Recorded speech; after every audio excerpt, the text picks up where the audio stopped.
if you think really hard, right, there's probably somebody in your life that kind of molded you to be the person that you are.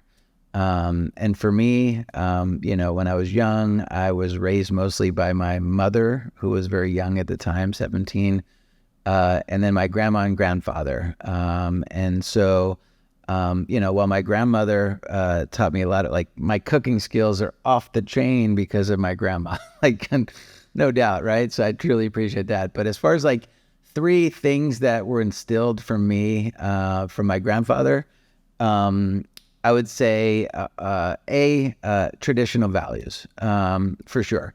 Like if I ever was on a bus, right, growing up, and there was like somebody that was like a senior citizen that got on the bus.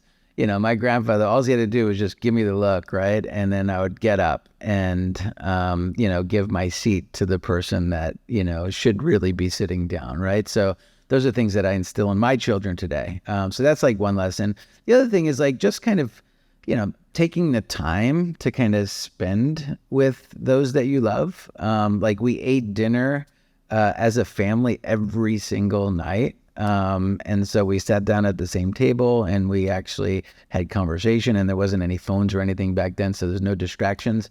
And so it was just amazing. And one of the little stories of my grandfather, he had this black cherry soda that he loved, and he would keep it, under the table, right? And he would only give you, like, he was back in the day when he had to make ice, and he had like 2 ice trays. So like he was very stingy on the ice. So like you only got 1 ice.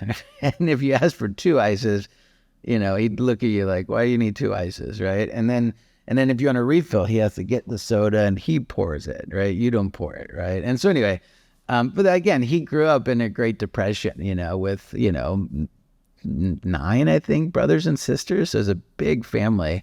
And so, anyway, so he didn't have a lot of money. So that's why he was kind of stingy with ice and with his soda. But I think the biggest one is that money isn't everything, too, right?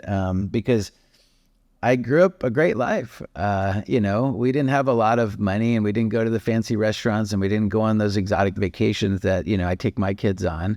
But I think I appreciate,